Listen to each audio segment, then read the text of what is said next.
दोस्तों, ये जो कहानी आज मैं आपको सुनाने वाला हूँ, ये कहानी आपकी जिंदगी बदलने की हिम्मत रखती है। बस शर्त ये है कि आपको इस कहानी को थोड़ा ध्यान से सुनना पड़ेगा। तो कहानी है एक हिरन की। एक बार एक हिरन जंगल में पानी की तलाश में घूम रही थी, भटक रही थी इधर से उधर। बहुत प्यास लगी थी उस हिरन को। बहुत देर से भटक रही थी पानी की तलाश में, लेकिन उसे पानी कहीं पर भी नहीं मिल रहा था।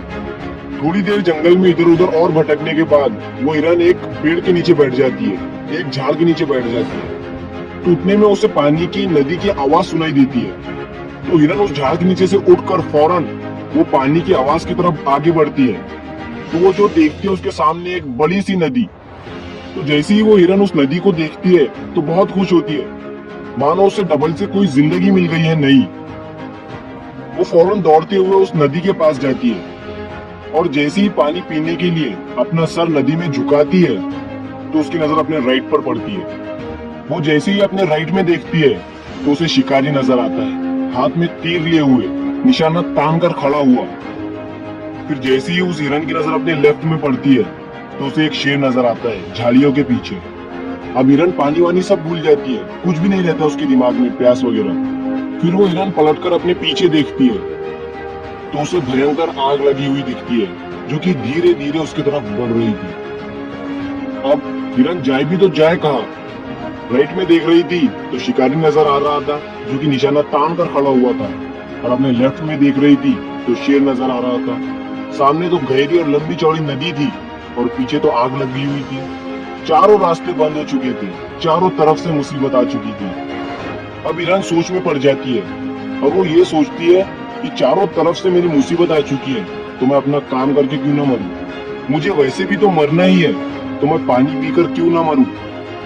तो वो हिरन अपना पानी पीने में लग जाती है।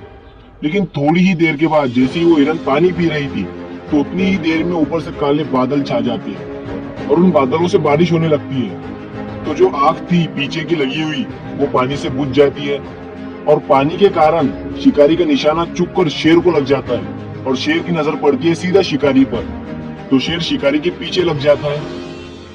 तो जैसे ही हिरन को पता चलता है, जैसे ही हिरन पानी पीने के बाद अपना सर ऊपर उठाती है तो वो अपने राइट में देखती है, उसे शिकारी कहीं पर भी नजर नहीं आता है। वो अपने लेफ्ट में देखती है, उसे शेर भी नजर नहीं आता है। वो अपने पीछे मुड़कर देखती है तो जो आग थी वो बुझी हुई दिखती है।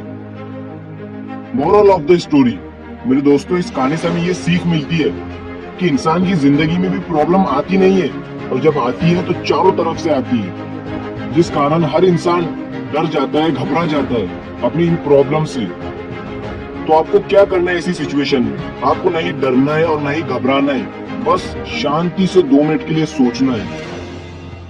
हिरन के पास भी बहुत सारे ऑप्शन थे। हिरन भी ये सारी सिचुएशन को देखने के बाद या तो पानी में छलांग लगा सकती थी या फिर इधर उधर भाग सकती थी, लेकिन उसने शांति से सोचा और वो अपने काम पर लगी रही। वो पानी पीने आई थी और वो पानी पीने लगी।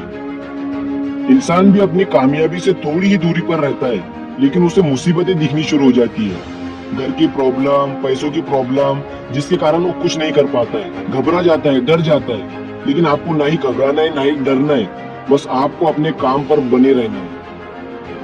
मेरे दोस्तों, उम्मीद करता हूँ आपको ये कहानी पसंद आई होगी। तो ये मत सोचना कि ये दुनिया क्या कहेगी, कर गए तो एक दिन ये दुनिया तुम्हें देखेंगी।